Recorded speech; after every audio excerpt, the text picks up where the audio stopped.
Welcome to wishful ಅಡುಗೆ ಮನೆ. ನಾವಿವತ್ತು ಒಂದು ಸ್ನ್ಯಾಕ್ಸ್ ರೆಸಿಪಿನ ತೋರಿಸ್ತಾ ಇದ್ದೀನಿ. ತುಂಬಾ ಸುಲಭವಾಗಿ ಮಾಡ್ಕೊಬೋದು, ನೆನಕಂಗೂ ಇಲ್ಲ, ರುಬ್ಬಂಗೂ ಇಲ್ಲ. ಹೇಗೆ ಮಾಡೋದು ಅಂತ ತೋರಿಸ್ತೀನಿ, ನೋಡೋಣ ಬನ್ನಿ. ನೋಡಿ, ನಾನು ಮೊದಲಿಗೆ ಒಂದು ಬೌಲ್ ಆಗುವಷ್ಟು ರವೆನ ತಗೊಂಡಿದ್ದೀನಿ. ನಾವು ಉಪ್ಪಿಟ್ಟು ಮಾಡ್ತೀವಲ್ಲ ಆ ರವೆನ ತಗೊಂಡಿದ್ದೀನಿ, ಸೂಜಿ ರವೆ. ಒಂದು ಬೌಲ್ ಆಗುವಷ್ಟಿದೆ. ನೋಡಿ, ಅದಕ್ಕೇ ಅರ್ಧ ಬೌಲ್ ಆಗುವಷ್ಟು ಅವಲಕ್ಕಿನ ಸೇರಿಸ್ಕೊಳ್ತಾ ಇದ್ದೀನಿ. ಈ ಎರಡನ್ನು ಪೌಡರ್ ಥರ ಮಾಡ್ಕೊಂಬರ್ಬೇಕು. ನಮಗೆ ರಾಗಿ ಹಿಟ್ಟು ಯಾವ ಥರ ಇರುತ್ತೋ ಅಷ್ಟು ಸಣ್ಣಗಾದರೆ ಸಾಕಾಗತ್ತೆ. ನಾನೀಗ ಪೌಡರ್ ಮಾಡ್ಕೊಂಡು ಬರ್ತೀನಿ.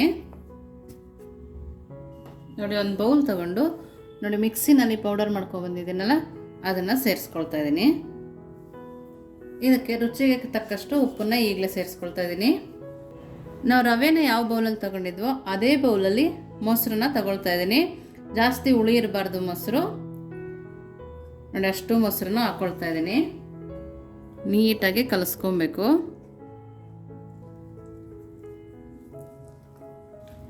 ಸಂಜೆ ಮಕ್ಕಳು ಸ್ಕೂಲಿಂದ ಬಂದಾಗ ಕೂಡ ಈಸಿಯಾಗಿ ನಾವು ಮಾಡ್ಕೊಡ್ಬೋದು. ತುಂಬಾ ಇಷ್ಟಪಡ್ತಾರೆ. ಇವಾಗ ಮಳೆ ಚಳಿ ಇರೋದ್ರಿಂದ ಸಂಜೆ ಟೈಮ್ ಕೂಡ ಹಸಿವಾಗುತ್ತೆ, ಆಗಲೂ ಕೂಡ ಮಾಡ್ಕೊಬೋದು. ನಾವು ದಿಢೀರಾಗಿ ಮಾಡ್ಕೊಬೋದು. ನಾವು ಉದ್ದಿನವಡೆ ಮಾಡ್ಕೊಬೇಕಾದ್ರೆ ಉದ್ದಿನಬೇಳೆ ನೆನೆಸ್ಬೇಕು, ರುಬ್ಬಬೇಕು. ಅದು ಈಸಿಯಾಗಿ ಮಾಡ್ಕೊಬೋದು, ನೆನೆಯಂಗಿರಲ್ಲ. ನೋಡಿ, ಇವಾಗ ಈ ಥರ ಮಾಡ್ಕೊಂಡಿದ್ದೀನಲ್ಲ. ನೋಡಿ, ಒಂದು 5 ನಿಮಿಷ, 5ರಿಂದ 10 ನಿಮಿಷದವರೆಗೆ ನೆನೆಸ್ಕೊತೀನಿ ಇದನ್ನು. ನೋಡಿ, ಒಂದು ಪ್ಲೇಟ್ ಮುಚ್ಚಿಬಿಟ್ಟು 15 ನಿಮಿಷ ಹಾಗೆ ಬಿಟ್ಟಿರ್ತೀನಿ. ನೋಡಿ, ಇವಾಗ ಹಿಟ್ಟು ನೆಂದಿದೆ. ನೋಡ್ತಾ ಇದ್ದೀರಲ್ಲ, ನಾವು ಸ್ವಲ್ಪನೂ ನೀರು ಹಾಕಿಲ್ಲ, ಹಾಗೆ ಮೊಸರಲ್ಲೇ ಕಲಿಸ್ಕೊಂಡಿರೋದು. ಇದಕ್ಕೆ ಸ್ವಲ್ಪನೂ ನೀರು ಹಾಕಬಾರ್ದು. ನೋಡಿ, ಈ ಥರ ಗಟ್ಟಿಯಾಗಿದೆ. ನಾವು ಇದಕ್ಕಿವಾಗ ಸ್ವಲ್ಪ ಹಸಿಮೆಣಸಿನ್ಕಾಯಿ, ಸಣ್ಣದಾಗಿ ಒಂದು ಅರ್ಧ ಈರುಳ್ಳಿನ ಕಟ್ ಮಾಡ್ಕೊಂಡಿದ್ದೆ. ನೋಡಿ, ಈ ಥರ ಕಟ್ ಮಾಡ್ಕೊಬೇಕು, ಈ ಸೈಜಲ್ಲಿ. ಅದನ್ನು ಕೂಡ ಸೇರಿಸ್ಕೊಳ್ತಾ ಇದ್ದೀನಿ. ನೋಡಿ, ಸ್ವಲ್ಪ ಜೀರಿಗೆ ಹಾಕ್ಕೊಳ್ತಾ ಇದ್ದೀನಿ. ಕೊತ್ತಂಬರಿ ಕೂಡ ಸ್ವಲ್ಪ ಹಾಕ್ಕೊಳ್ತಾ ಇದ್ದೀನಿ. ಕರಿಬೇವಿನ ಸೊಪ್ಪು ಕೂಡ ಹಾಕ್ಕೊಳ್ತಾ ಇದ್ದೀನಿ, ಸಣ್ಣದಾಗಿ ಕಟ್ ಮಾಡಿದ್ದೀನಿ. ನೋಡಿ, ಶುಂಠಿನ ತುರಿದ್ಬಿಟ್ಟು ಹಾಕ್ಕೊಳ್ತಾ ಇದ್ದೀನಿ. ನೋಡಿ, ಆಲೂಗಡ್ಡೆನ ಬೇಯಿಸಿ ತೆಗೆದಿಟ್ಕೊಂಡಿದ್ದೆ. ನೋಡಿ, ಸಿಪ್ಪೆ ತೆಗೆದಿದ್ದೀನಿ. ಒಂದು ಮೀಡಿಯಮ್ ಸೈಜ್ ಆಲೂಗಡ್ಡೆನ ಬೇಯಿಸ್ಕೊಂಡಿದ್ದೀನಿ. ನೋಡಿ, ನಾವು ಈ ಥರ ಹಾಕೋದ್ರಿಂದ ತುಂಬಾ ಚೆನ್ನಾಗಿ ಬರುತ್ತೆ, ಕ್ರಿಸ್ಪಿಯಾಗಿ ಬರುತ್ತೆ. ನೋಡಿ, ಈ ಥರ ಹಾಕ್ಕೊಬೇಕು. ಚೆನ್ನಾಗಿ ಸ್ಮ್ಯಾಶ್ ಮಾಡಿ ಸೇರಿಸ್ಕೊಬೇಕು. ನೋಡಿ, ನಾನು ಒಂದು ಆಲೂಗಡ್ಡೆನ 3 ಭಾಗ ಮಾಡಿ ಹಾಕ್ಕೊಂಡಿದ್ದೆ ಬೇಯೋಕ್ಕೆ. ಅದನ್ನು ಇವಾಗ ಸೇರಿಸ್ಕೊಂಡಿದ್ದೀನಿ. ನೋಡಿ, ನೀಟಾಗಿ ಇದನ್ನು ಕಟ್ ಮಾಡಿ ಕಲಿಸ್ಕೊಬೇಕು ನಾವು. ನೋಡಿ, ಈ ಥರ ಮಿಕ್ಸ್ ಮಾಡ್ಕೊಬೇಕು. ಚೆನ್ನಾಗಿ ಸ್ಮ್ಯಾಶ್ ಮಾಡಿ ಮಿಕ್ಸ್ ಮಾಡ್ಕೊಬೇಕು. ನೋಡಿ, ಈ ಥರ ಕೈಯಲ್ಲೇ ಕಲಿಸ್ಕೊಬೇಕು. ಆಲೂಗಡ್ಡೆನೇ ಚೆನ್ನಾಗಿ ಸ್ಮ್ಯಾಶ್ ಮಾಡಿ ಕಲಿಸ್ಕೊಬೇಕು. ನೋಡ್ತಾ ಇದ್ದೀರಲ್ಲ, ನಾವು ನೀರು ಹಾಕದೇ ಕಲಿಸ್ಕೊಂಡಿದ್ದೀವಿ. ಆದ್ರೂ ಸ್ವಲ್ಪನೂ ಗಟ್ಟಿ ಅನ್ನಿಸ್ತಾ ಇಲ್ಲ. ನೋಡಿ, ಇವಾಗ ಸ್ವಲ್ಪ ಅಡುಗೆ ಸೋಡಾನ ಹಾಕ್ಕೊಳ್ತಾ ಇದ್ದೀನಿ. ಇಂಗನ್ನು ಕೂಡ ಸೇರಿಸ್ಕೊಳ್ತಾ ಇದ್ದೀನಿ.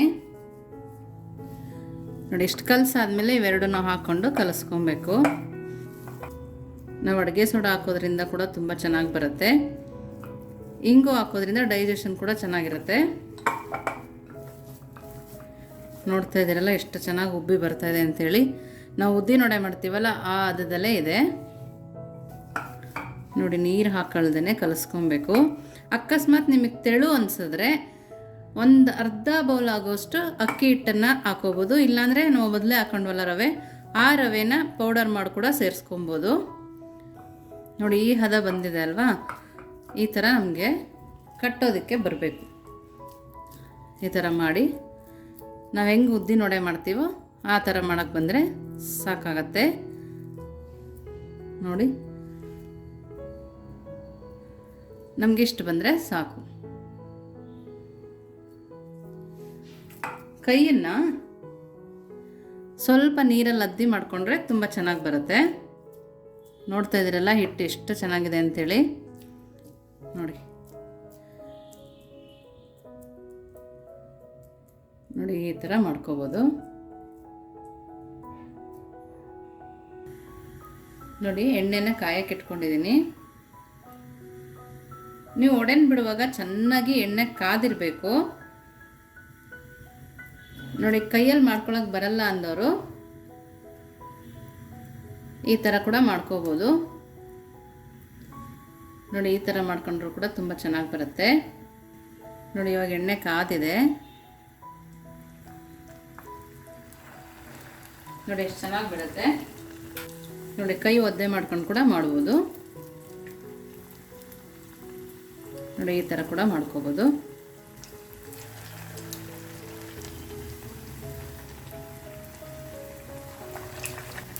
ನೋಡ್ತಾ ಇದ್ದೀರಲ್ಲ, ಮಕ್ಕಳು ಸಂಜೆ ಬರೋ ಅಷ್ಟರೊಳಗೆ ಒಂದು ಅರ್ಧ ಗಂಟೆ ಒಳಗೆ ಮಾಡಿಟ್ಕೊಂಡ್ಬಿಡ್ಬೋದು. ನಾವು ಕೆಲವು ಸರಿ ಆಲೂಗಡ್ಡೆ ಬೇಯಿಸಿದ್ದು ಉಳಿದಿರತ್ತೆ, ಅವಾಗ ಕೂಡ ಮಾಡ್ಕೋಬೋದು. ನೋಡಿ, ಈ ಥರ ತಿರುಗಿಸ್ಕೊಬೇಕು. ಮೀಡಿಯಮ್ ಫ್ಲೇಮಲ್ಲಿ ಇಟ್ಟೆ ಬೇಯಿಸ್ಕೊಬೇಕು. ನೋಡಿ, ಕರೆಕ್ಟ್ ಹದದಲ್ಲಿ ಕಲಿಸಿದ್ರೆ ಇಷ್ಟು ಚೆನ್ನಾಗಿ ಬರುತ್ತೆ. ನೋಡಿ, ಕಾಣಿಸ್ತಾ ಇದೆಯಲ್ಲ ಎಷ್ಟು ಚೆನ್ನಾಗಿದೆ ನೋಡಿ. ನಿಮ್ಗೆ ಎಣ್ಣೆ ಏನು ಎಳಿತಾ ಇದೆ ಅಂತ ಅನ್ಸಿದ್ರೆ ಸೋಡಾ ಜಾಸ್ತಿ ಹಾಕಿದ್ದೀರಾ ಅಂತ. ನೋಡಿ, ಎರಡೂ ಸೈಡು ತಿರುಗಿಸಿ ಬೇಯಿಸ್ಕೊಬೇಕು. ನೋಡಿ, ಎರಡೂ ಸೈಡು ಬೇಯಿಸ್ಕೊಂಡಿದ್ದೀನಿ. ನೋಡಿ ಯಾವ ಥರ ಕಲರ್ ಬಂದಿದೆ ನೋಡ್ತಾ ಇದ್ದೀರಲ್ಲ, ತುಂಬಾ ರುಚಿಯಾಗಿದೆ. ನೋಡಿದ್ರೆ ಸಡನ್ನಾಗಿ ಉದ್ದಿನವಡೆ ಥರನೇ ಕಾಣಿಸುತ್ತೆ. ರವೆ ಮತ್ತು ಅವಲಕ್ಕಿನ ಬಳಸಿ ಕೂಡ ಈ ಸುಲಭವಾಗಿ ಮಾಡ್ಕೊಬೋದು. ನೋಡಿ, ಎಣ್ಣೆ ಕೂಡ ಎಳೆದಿಲ್ಲ. ನಾನು ಎಲ್ಲವುದನ್ನು ಅದೇ ಥರ ಮಾಡ್ಕೊಳ್ತೀನಿ. ನೋಡಿ, ಇದು ಕೊನೆಗೆ ಹಾಕಿದ್ನಲ್ಲ, ಇನ್ನು ಸ್ವಲ್ಪ ಬೇಯಬೇಕು. ತುಂಬಾ ಕ್ರಿಸ್ಪಿಯಾಗಿ ಬರುತ್ತೆ ಮಾತ್ರ. ನೋಡಿ, ರೆಡಿ ಇದೆ. ನಾನು ಬೇರೆದು ಕೂಡ ಮಾಡ್ಕೊಂಡು ಬರ್ತೀನಿ. ಇವಾಗ ನೋಡಿ, ರೆಡಿ ಇದೆ. ನೋಡಿ, ತುಂಬಾ ಚೆನ್ನಾಗಿದೆ, ತುಂಬ ಟೇಸ್ಟಿಯಾಗಿ ಕೂಡ ಇತ್ತು. ನೋಡಿ, ಎಲ್ಲವುದನ್ನು ಮಾಡ್ಕೊಂಡಿದ್ದೀನಿ. ನಿಮ್ಗೆ ಯಾರು ಮನೆಗೆ ರಿಲೇಟಿವ್ಸ್ ಬಂದರೆ ಅರ್ಜೆಂಟಾಗಿ ಕೂಡ ಮಾಡ್ಕೊಬೋದು. ಏನು ಮಾಡೋದಪ್ಪ ಅಂತ ಟೆನ್ಷನ್ ಇರಲ್ಲ. ತುಂಬ ಸುಲಭವಾಗಿ ಕೂಡ ಮಾಡ್ಕೊಬೋದು. ನೋಡ್ತಾ ಇದ್ದೀರಲ್ಲ, ನೋಡಿ ಮೇಲೆ ಲೇಯರ್ ಕೂಡ ಎಷ್ಟು ಚೆನ್ನಾಗಿ ಬಂದಿದೆ. ಕಟ್ ಮಾಡಿ ತೋರಿಸ್ತೀನಿ ನೋಡಿ. ನೋಡಿ, ಒಳಗಡೆ ಕೂಡ ಎಷ್ಟು ಚೆನ್ನಾಗಿ ಬಂದಿದೆ, ಹೊರಗಡೆ ಕೂಡ ತುಂಬಾ ಚೆನ್ನಾಗಿದೆ. ನೋಡಿ, ತುಂಬ ರುಚಿಯಾಗಿರುತ್ತೆ. ನೀವು ಒಂದ್ಸರಿ ಮಾಡಿ ಹೇಗಿತ್ತು ಅಂತ ವಿಶ್ಫುಲ್ ಅಡುಗೆ ಮನೆಗೆ ಕಮೆಂಟ್ ಮಾಡಿ, ಲೈಕ್ ಮಾಡಿ, ಶೇರ್ ಮಾಡಿ, ಸಬ್ಸ್ಕ್ರೈಬ್ ಮಾಡಿ. Thank you.